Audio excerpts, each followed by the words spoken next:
សួស្តីអ្នកគ្នាតោះខ្ញុំមកបរៀនអ្នកគ្នាទៅក្នុងការប្រើប្រាស់ជាមួយ Trading View ដែលសម្រាប់អ្នកដៃថ្មីហ្មងអញ្ចឹងអ្នកគ្នាគួរតែ download ជាមួយទៅលើ desktop ឬក៏អ្នកគ្នាមាន computer អ្នកគ្នា download ជាមួយ Trading View ឬក៏អ្នកគ្នាចូល Chrome នេះមកហើយអ្នកគ្នាអាច search ជាមួយ Trading View ឬក៏អ្នកគ្នា Trading View download នេះអញ្ចឹងអ្នកគ្នាពេលដែល download ហើយវានឹង load ទៅលើ desktop របស់យើងនៅលើនេះហើយអញ្ចឹងខ្ញុំនឹងចូលជាមួយ Trading View នៅខាងក្រោមរបស់ខ្ញុំហ្មងអូខេពេលអ្នកគ្នាចូល login មានតែពេលដែលយើងចូលជាមួយ Trading View គឺទាមទារ login ជាមួយនឹង account ដែលយើងមានជាមួយ Gmail អញ្ចឹងអ្នកគ្នាគួរតែ login ចូលជាមួយ Gmail មកយើងអាចមើលខាងឆ្វេងដៃនេះអូខេអ្នកគ្នា add ឥឡូវខ្ញុំចូល sign out ចឹងហើយចូល add អ្នកគ្នាដើម្បីអ្នកគ្នាចូលមើលវិញតោះអញ្ចឹងចូលមកដល់នេះអ្នកគ្នាឃើញជាមួយរូបម្នាក់នៅខាងលើនេះអ្នកគ្នាអាចចូលមើលមកចូលជាថា sign in មក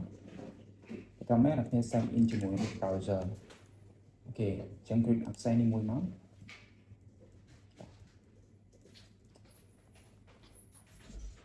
រងចាំបាយជា1នាទី2នាទីសិនដើម្បីវា access ឲ្យអូខេឥឡូវ access ហើយនេះអ្នកគ្នាឃើញជាមួយ account ដែលយើង login រួចរាល់បន្តមកយើង click ទៅលើនេះជាមួយ condor នេះមកដើម្បីរៀបចំអញ្ចឹងដែលនេះគឺយើងអាចរៀបចំពណ៌ជាមួយ body បានដាក់ពណ៌ខ្មៅចេញ body ពណ៌ខ្មៅហើយដាក់ពណ៌បេតុងគឺពណ៌បេតុងហ្នឹងទៅអញ្ចឹងកន្លែងហ្នឹងអ្នកគ្នាអាចដាក់បានដោយខ្លួនឯងហើយយ៉ាបន្តមកយើងចុច click លើហ្នឹងហើយអ្នកគ្នាចូលកន្លែងនេះយើងអាចកន្លែងនេះដាក់ color អូខេតោះយើងមកមើលកន្លែងយើងត្រូវកែបន្ថែមកន្លែងនេះ background នេះយើងដាក់បែបនេះក៏បានហើយ background នេះគឺ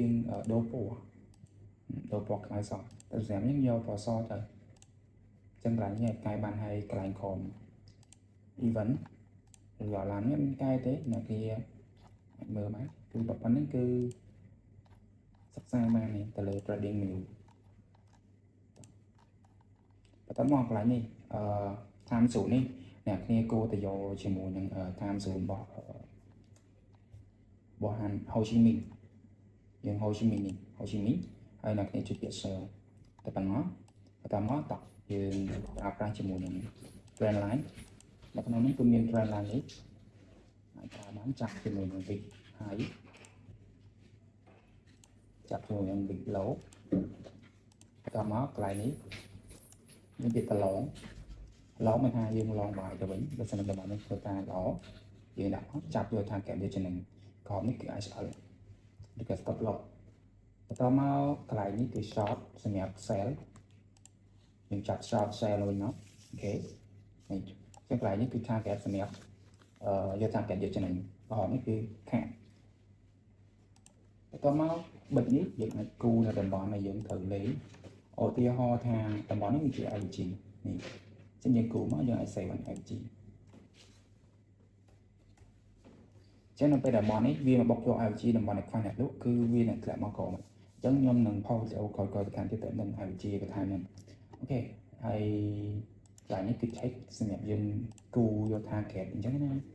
យើងអាច save បានអញ្ចឹងវីដេអូទី1នេះគឺមានតែប៉ុណ្្នឹងទេក្នុងការ login ជាមួយនឹង Trading View ហើយនឹងការប្រើប្រាស់ជាមួយនឹង option ផ្សេងៗទៀតអញ្ចឹងជួបគ្នានៅវីដេអូក្រោយ